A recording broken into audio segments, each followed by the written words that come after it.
Hello, everyone, and welcome to another Bridging Literacy live chat. I am so excited that you are here. I see my good old friends that are always here supporting Bridging Literacy inside of the chat. How's everybody doing? You guys doing all right? I have to say that we started a house project. How many of you have seen that video? We started a house project last night. I think it was around 8 o'clock last night. And so we've been knee deep in that today. Ooh. It's the second time I've done that now. Let's make it 3 times next week. So we have a lot of stuff everywhere because Blaine's things are all moved out. Like, if you guys could only see what's happening around me at the moment, it's a hot mess. But it's a mess that I love because I enjoy the DIY project. So definitely check out the video if you haven't seen it already. We've started ripping up flooring, so I've just ruined it for you. So today we are going to go into Bridging Literacy. This is part 6 of the 10-part series. We do have a series playlist that you are able to go back and watch some of the Bridging Literacy live chats so that you kind of have the really nice progression of what we're discussing as far as the components of literacy instruction within Bridging Literacy. So Rochelle says, I love the wood floors. Thank you so much. I do too. I wish that you could see them right now because Trent sanded them and we started adding a little bit of oil to it to see what it would look like. So very. Huh? Testing out different finishes? Yes, testing out different finishes, looking to see what we want to end up choosing. I like the expensive option. Surprise, surprise. So today, like I said, we're doing part 6, and this is probably one of my favorite discussions, is talking about feedback and how we give feedback through the use of rubrics and some of the different types of rubrics that are out there, and then how do I implement some of those rubrics. And I'm going to get into the whole shebang very, very soon. So we're going to go ahead and get started. So, like I said, we're talking about rubrics, we're talking about feedback, and one of the most important things that we have to consider is providing our students with enough feedback so that they know exactly what it is that they're supposed to be doing or improving or continuing to do. That's really, really great. I value feedback. I am a person who likes to have feedback. I need to know whether or not I'm doing something correctly, or if I need to change something, or if something didn't really work out.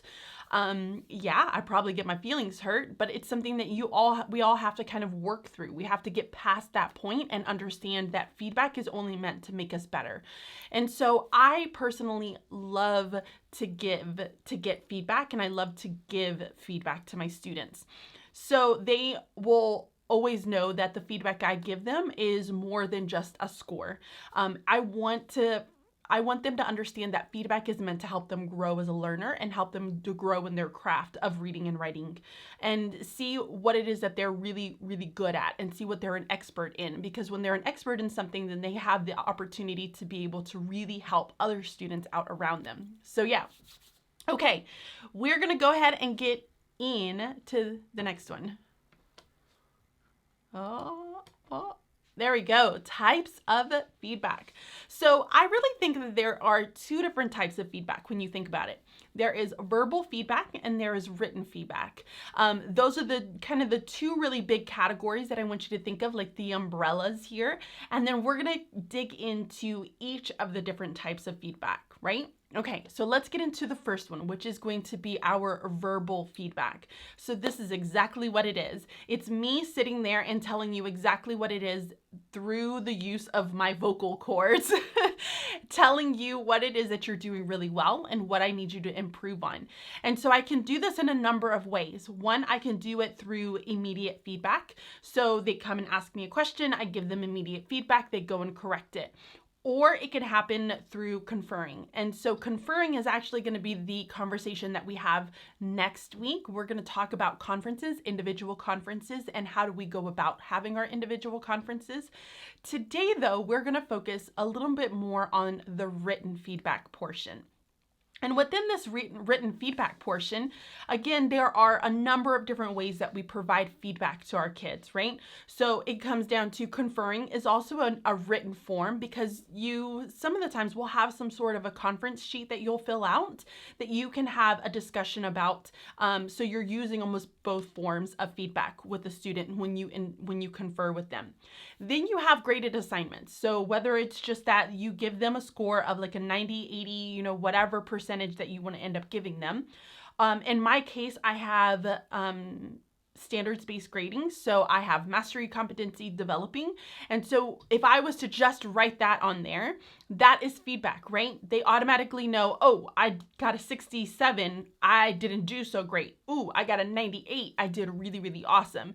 So it automatically provides them with some form of feedback. It's not my favorite type of feedback because it is very just test. And I don't really I'm going to go into a little bit more about why I don't necessarily like to have just some sort of a percentage or a scale grading when it comes to literacy instruction. Then we have comments on assignments. And so this is where you would basically just write it off to the side. In my case, I do everything online. And so right now with distance learning, I am writing comments on all of my students' assignments and everything that they submit to me. So whenever they submit something, I'm going to tell them, great job, whether it was providing enough evidence, using, citations from the text, being able to explain that a little bit further and helping me understand, making the connections back to the question that I was asking you. Whatever type of feedback that I want to give them, I give it to them in that little bitty form. But then you also have rubrics, right? We all are very, very familiar with rubrics, but I truly don't believe that we use rubrics enough. I don't believe that we use them in the way that's going to be really helpful for kids. So I am very excited because we're going to talk about 3 different types of rubrics in this. And then I also have a little freebie for you. So you're going to get that a little bit later on in this video. So those are your 2, right? We have the verbal feedback and then you have the written feedback, right? Okay. When we talk about feedback in ELA though, this was one of the things that I think when I talked with my students about data collection, because I have these conversations with my kids. But when we talk about feedback in ELA, I really want you to think about the type of feedback. So there are 2 different types, and I'm about to get super duper technical on you. And I got very, very technical on my students as well. So we have quantitative and we have qualitative, right? Those are the types of information that we can get. We can get from some sort of testing assignment, whatever you want to think of it as. So when we think about the quantitative, that has some sort of a number applied to it, right? So when I think about mathematics, I think about that quantitative piece because I know that I can submit an assignment, the answer is either right or wrong, and I can assign some sort of a grade to it. Now I could do that in ELA too, very, very easily, whether it is that I'm using a rubric and I come out with some sort of a percentage at the end of it, or whether I give them an assessment where they have to do like an A, B, C, or D, like it's a multiple choice and it's either a right or wrong answer, and I would give them some sort of a value at the end of it. That's your quantitative feedback that you're getting in ELA. But it's not the type of feedback that I like to give my students. I don't want them to see themselves as just a score. I want them to understand and see where it is that they are what they're really great in and what they need to grow in, because that helps to give them very personalized feedback, which is what I would prefer. So when we talk about feedback, I want you to think of ELA as more of that qualitative, right? It's the quality. It's the quality of work that you're giving your students are giving you. It's the quality that they spend time and really making sure that they're developing those graphic organizers, or they're going in depth with their writing and they're providing enough evidence. The quality has to be there. So I have students who are incredibly bright and they are very, very capable, but the quality is just not there. So we have a lot of discussions about, what is it that I'm hearing from them versus what it is that I'm seeing from them. So there's your little lesson in qualitative and quantitative data. So we have to really think about how do we manage this, right, guys? Because managing qualitative or qualitative data is hard. Let's just be real, right? I don't think that there's a single teacher out there that enjoys having 25 to 30 stacks of papers and saying, I'm going to go and grade these. Doesn't happen. No teacher enjoys the process. It is very draining, and you just feel like it's the never-ending to-do that you have. So I get it. I totally understand. But how do we make this manageable for ourselves? How do we do it without exhausting ourselves to the point where we just can't anymore, and we minimize the amount of grades that we give our kids because we don't want to go through the process of grading it? So that's kind of another piece that we're going to talk about, and hopefully some of the things that I give you today is really going to help you with that piece, okay? One thing before we start to move on to rubrics, I feel like I'm talking a lot, but one of these things that I really want to mention before we run into rubrics is the importance of revision. I am a very, very big believer in giving the opportunity for students to revise. Saying that what you turn in, that's it. You're not going to get another chance. You get what you get, and you're like, don't pitch a fit type situation. Although I would probably pitch a fit. I don't like this idea of not giving my students the opportunity to revise, to let them go through the thinking process. If you think about an author has multiple opportunities, right? They see something, they get feedback, they go and fix that, they get more feedback, and then they go and fix that again. They get multiple revision opportunities, right? This is, remember, if we go back to last week, we talk about that revision in the writing process phase. It's intertwined. It goes all the way. So it's like you have brainstorm, revise, right? Revise, edit, revise. Like you constantly have your revision going in and out. So I believe that students should have multiple opportunities to be able to revise something. That the score that they get is just, that shouldn't be what they get. They should have at least one or two opportunities to be able to revise it and say, here's kind of how I fixed it. So when I really talk with my kids, because I don't give multiple assignments, I don't try to wear myself out to the point of exhaustion and giving so many flipping grades. Like right now in distance learning, guys, I'm giving them one assignment a day.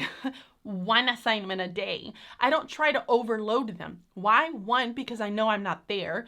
Two, it's a total different situation for them. And then three, I don't expect them to try to do something in fantastic fashion without me having the opportunity to provide them immediate feedback. So it doesn't make sense to me. So I give them one assignment, which I am very lucky in the fact that I only can have to give them one.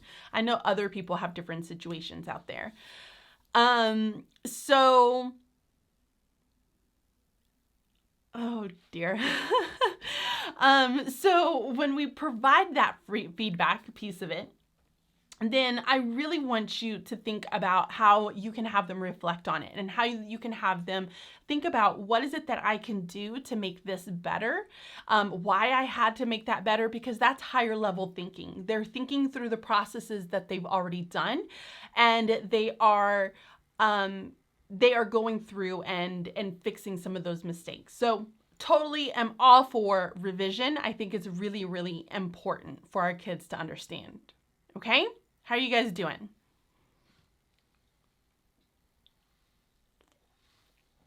All right. So let's go through, and we're going to talk about the 3 different types of rubrics that I have for ELA instruction and what I use for literacy instruction. And so the first one is going to be your holistic rubric. So I have a couple of examples, some examples for you so that you can kind of look at it. But your holistic rubric is exactly what it sounds like. It's a whole, right? It kind of gives you the whole picture. And so essentially what you're doing is you are taking your scores, your 4, 3, 2, 1, which I think everybody is pretty familiar with, 4, 3, 2s, and 1s. And you're taking those and you're saying, all right, what is the whole picture of what my student would need to do to be able to receive a 4? what is the whole picture of what my student needs to be able to do in order to show me a 3? So I have an example here. This is what it looks like. So you'll notice that I have my 4, my 3, my 2, and my 1, and each one of these has a blurb, basically, of what the student would need to do to receive one of those versions. Now, this is nice because it is pretty easy to grade, right? You can kind of look at it and just say, yeah, that kid's a 3, I'm just gonna give them a 3. It goes by incredibly quick. So it's really easy on us, right? To be able to just look at something and say, I'm gonna give that kid a 2 because this is kind of what it looks like. This is the big picture of it. And so this is what they're gonna get.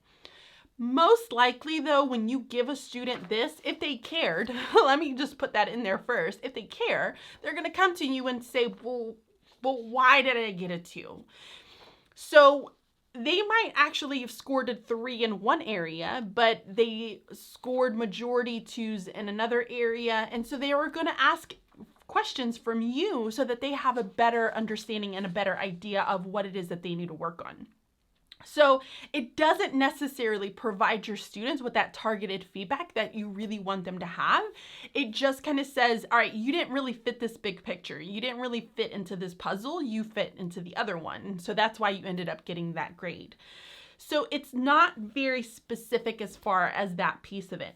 They are useful in some cases for when you need to do this. Now, I am going to go into a little bit further. I want to introduce each of the rubrics, and then I'm going to talk to you about how I use them myself. Okay, so I'm not going to do that just yet, but I will in a little bit. But it is useful for some cases in which there is like no time for you to be able to provide that feedback, right? There are just some times where you just don't have that opportunity. Maybe you needed to get back to them the next day. And let's just be honest, when we use rubrics, a lot of the times it's really hard for us to be able to provide them the next day with all their feedback that they need to have. So in some of those cases, when you don't have the time to be able to provide them with that big amount of feedback, one of these might be sufficient. You might want to use this. It's not my favorite form, but it is an okay form, and I do use this inside of my classroom. So I'll share more about that in a little bit. The next one that we have is going to be the analytic rubrics, okay? So we have holistic, and then we have the analytic. I think this is one that most people are going to be familiar with. I think this is one that you've probably used a ton. Mainly when you were probably going through school, because let's just be honest, they are a lot of work to do. So here is your analytic, and with the analytic, what it does is it breaks everything down. So as you can see over here, I have all of my different criteria, my categories, if you want to think about it that way. And then I have my scoring guide across the top. So you have the 1, 2, 3, and the 4, and then a spot for me to designate the focus, whether they achieved one of those, which one they achieved. So this one is pretty common because it allows for very specific feedback, because I've broken it down into all of this criteria, and now I've told you, well, here's what makes a 4 in focus. Here's what makes a 3 in focus, a 2 in focus, and a 1 in focus. However, like so many of you are probably sitting there looking at, it takes a very long time to really process and think of all the ways a kid can screw up on this paper or any assignment that they're going to submit. It's very time consuming. It might also be time consuming to grade, although I do find it a little bit easier to use because I can very quickly go through. I personally like to highlight. So as I'm going through and I am grading one of my students, I will highlight specific words that really pop out to me that really fit for that student's assignment. And so it will give them tremendous amount of feedback. They know exactly what they need to be working on. Maybe they are doing a really great job in focus and content, but their organization lacks or their style lacks. And so those are going to be your areas that you might want to sit down next week when we talk about conferences and confer with that student about how they can improve in their style and in their in their organization. So this is your analytic. So we talked about the holistic. Now we've talked about the analytic unicorn. I see unicorns in there. Hey, girl. Oh, yes. So I like how you said that. I love the structure of a rubric. It's so helpful for so many of my high flyers to know exactly what they have to do for the best grade. I think kids really appreciate that piece, right? When they look to see what it is that they have to do in order to receive the best score, kids like to see that. Right now, when I'm going through my grad program, I like to be able to see that. I only look at the distinguished and I only look at see, okay, well, what is it that I need to have in order to get the best? But you know what this really makes me think of is that as I was kind of going through the beginning stages of responsive classroom, I know some of you have heard me talk about responsive classroom a lot. It's a great program for behavior management, but as I was learning about responsive classroom, in responsive classroom, they tell you never show a kid the wrong way to do it. Because immediately when you show the kids the wrong way to do it, they're automatically going to want to do it. So that's kind of what I think of when I think about this analytic version, is that now I'm showing kids what it's going to take to make a 1. And so now they know what it looks like to get a 1. So I kind of want you to just think about it in that way. So, okay. So now we've gone over the 2. Let's go over the last version. All right. The last one is going to be my favorite. This one is called a single point rubric. A single point rubric. And with a single point rubric, the format of this, let me just put it up a little bit closer, is that you have one middle area that allows you to place your criteria. So essentially, you're putting down what is kind of the mastery. What do they need to know or have in order to get the absolute best grade? And then on another side, you have blank columns for needs improvement, and then you have the opposite end for exceeding standards. And what I like about this is that in the criteria piece of it, I can specifically tell them, here's what I want to see. This is what I want to see from you. And as I'm grading it, if they're meeting the criteria, I will just circle the middle. So I will circle this piece right here if they're meeting it. If they are needing improvement, I can very quickly write a note of what it is they need to improve on. So maybe when for grammar, maybe I only see simple sentences and compound sentences. So I'm going to say only simple and compound sentences observed. Write it really, really fast. And then on other spots, organization, maybe the needs improvement is the fact that they wrote it in one large paragraph. Lacks paragraphs is what I could write. It doesn't have to go in a ton of detail, just enough for you to know automatically, okay, what is it that I need to be able to inform this student about when it comes to that piece, that assignment in particular. So I personally love these types of rubrics. Now, the only thing with this is that it does take a little bit longer for a teacher in order to go through and grade, because you're having to hand write the needs improvement and also the exceeds. So wherever they're exceeding, you're kind of writing some of those pieces. Maybe their paragraphs were very well done. Maybe their paragraphs went above and beyond and they were very focused paragraphs. So you might want to write that down. But it just takes a lot longer. So you're spending probably 2 days to be able to get one class done versus trying to just get them all done in one day. So it really kind of depends. Now, I will say, and I have seen this in my own class, and I know that there is research out there on this, that when you use this format, this form of a rubric, and you build it with your students, meaning all of the middle pieces, I would keep the same categories like focus, content, organization, style. But as I'm working with my students, we're building this together.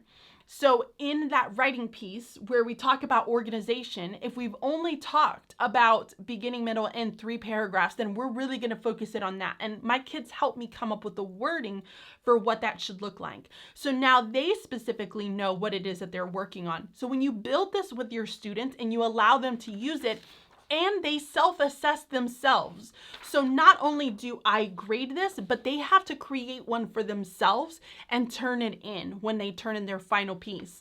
It works so unbelievably well. It increases the engagement, and it also allows them, they all get better scores at the end of the day because they're the ones that are working to build it. They know exactly what it is that's expected of them. So it's my favorite. So those are your 3 different types of rubrics. Here's what's going to happen. I'm going to take a sip of my soda, and I want you to tell me which one is your favorite in the comments, okay? You are going to tell me, do you like the holistic, which is the first one? Let me go through them again. Do you like holistic better? Analytic? Or single points? Which one do you prefer? Is this the freebie? Wow, Trent Daniel, yes. Should we give it to them? Yes.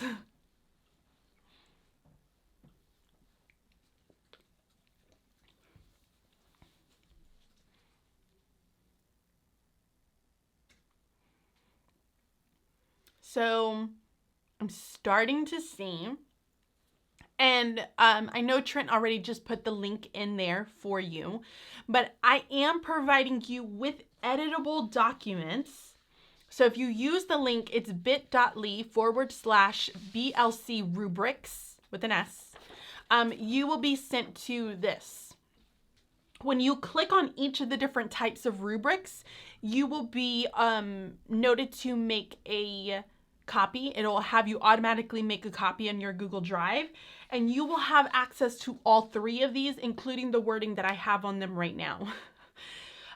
You can copy them, you can create your own, change the wording. Where it says title, guys, all you have to do is edit it. Like, just double click that and then just make it whatever you want to make it. And we're going to go into in just a minute of how I use all of these different types of rubrics so that you can kind of have a better idea of how you want to use them in your class. But so if you go to bit.ly/BLC rubrics, you're going to see this. Click on them. It'll make you copy for each of them, and it'll be saved inside of your Google Drive. So now you have the ability to make your own rubrics for your class so that you are all good.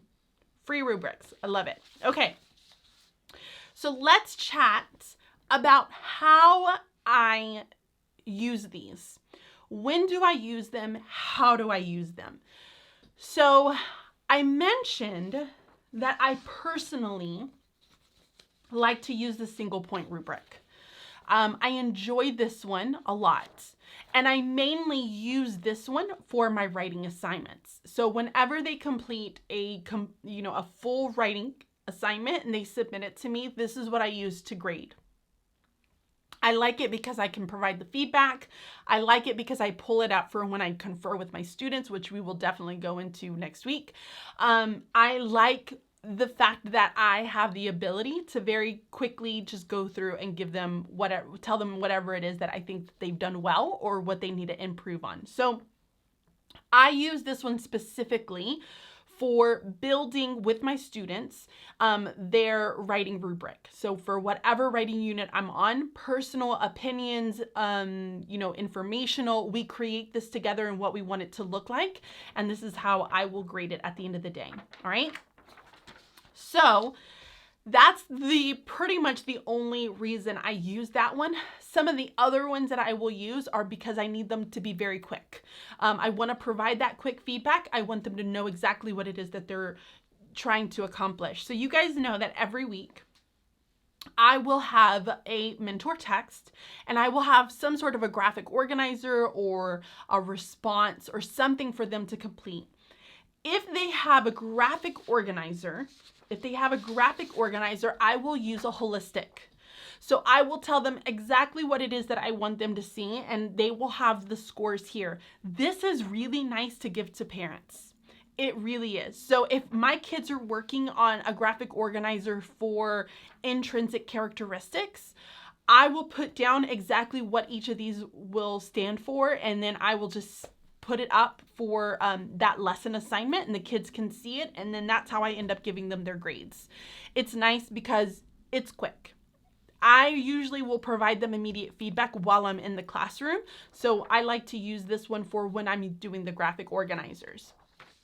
Now, when I am doing any sort of a district assessment, I will always use these because this is what my district uses. I will also use this for my responses. My responses never change, okay? If I have some sort of a reading response, it never changes. So all I have to do is make one for the beginning of the year, and then I'm pretty much set to go. I create that, they know exactly, and every time I grade their reading response, they know exactly what it is that's expected of them. And then I can highlight all of the different areas. Plus, I really like how some, like you could see if it goes down or if it starts to create like a little zigzag and where the area that they need to really focus on. So that's mainly how I use the 3 of the rubrics. I use all of them, but for all different reasons. And so I think you really have to kind of play with what works best for you. How much time do you really want to spend in each of those areas in your class? How much time do you have in your class to be able to provide that feedback? But along with this piece comes next week, where it's another one of my favorite things, which is conferences and being able to confer with my students, which really stinks that I can't confer with my students right now. But I definitely love, love, love this setup for providing feedback with writing. Okay. Man, I feel like this was a really, really short one this week. And I think that's okay. That is okay, guys. I'm going to say that because last week I went over by 30 minutes. So to be fair. Okay, so this is where I go into my end spiel. I say, join Bridging Literacy. All right, guys, I know that you're probably thinking, man, I really don't really know if I should or not, but definitely join Bridging Literacy. I promise you there are some really great things that are going to be happening. Prices are not going to stay low for very long. They are going to end up going up. And I just love that community. I love the people. I love the teachers. They are now my friends. I call them my friends because they are. So I definitely love the community itself. What? Hit the button. What button? The link button. Oh. He's over there doing this, and I'm like, what do you want from me? So definitely go and check out Bridging Literacy. I would love for you to join the community, join the amazing teachers that are there doing so much hard work and answering questions and providing feedback. And I am always on there as well. Allison, thank you so much for saying Bridging Literacy is awesome. I appreciate you. But yeah. Join. You can follow the link that's down in the description. So I'm going to use this time to now answer some questions. Do you use a rubric for every piece of writing on a daily basis, such as paragraph a day? Also, do you attach the rubric with the assignments? Okay, so I heard paragraph a day. So I don't do paragraph a day with my students. I don't necessarily believe in having that structured, everybody has to have their pencils up writing for 20 minutes, 30 minutes all together. I do use a rubric for every time my students submit some form of a writing. So it just makes it easy, especially if it's, like I said, a reading response. So if they are at the end of the week doing a discussion and they are responding to something that I'm asking of them, I will use a rubric. And like I said, I use the analytic rubric because it's one that I create and then I don't have to mess with it again because it's a reading response. There's always going to be certain pieces that I expect to see. And when I say reading response, guys, I also want you to think about like race, right? It's kind of the same thing. When you really think about it, there's just all these different acronyms for everything in education. It's ridiculous. So, yeah, so I do use a rubric for every single form of writing that kids will submit to me. It just really depends on the time that I have and what it is that they've submitted to me. So I hope that makes sense. All right. I think you should do a post in the BLC on how you're using Bridging Literacy during distance learning. Ooh, okay. We can do that. I hope you guys heard him. So Trent said that I should do a post on Bridging Literacy of how I'm doing distance learning with Bridging Literacy, and I will definitely do that. Absolutely. do that. So I will work on that hopefully in the next day or two. So yeah. Okay. Well, guys, you know what? I'm going to go ahead and end this pretty early. I'm feeling really good about this. I think rubrics is one that is pretty easy. I think we all just need to have that refresher and just really know when and where you can use them inside of your class and how effective they can really be to providing your students with the information that they need in order to be more successful. So I love rubrics. I hope that you guys have gotten the freebie. Go and grab them, start creating your own. Think about things that you know are going to happen constantly in your class. Like I said, a reading response, a race, writing assignments, writing unit plans. Go ahead and start crafting some of those, because then once you have them, you don't really have to remake them every single year. But be very, very intentional about which type of rubric that you're going to use for specific assignments. Like I said, some things that are a little bit quicker, I can use with the holistic. If I have that reading response that I know I do maybe like 3 days out of the month or 4 or 5 days out of the month, I'm going to use that analytic because I really want them to see all of the different parts, just so that they can improve with them over time. So thank you guys so much for watching this video. If you haven't checked out my DIY video, go check it out. It's really good, I promise you. I look a little bit of a mess, I'm not gonna lie, but I loved it. So thank you guys so much, and I hope that you guys have a really great rest of your Sunday, and be safe out there, and I will catch you all next week. Bye.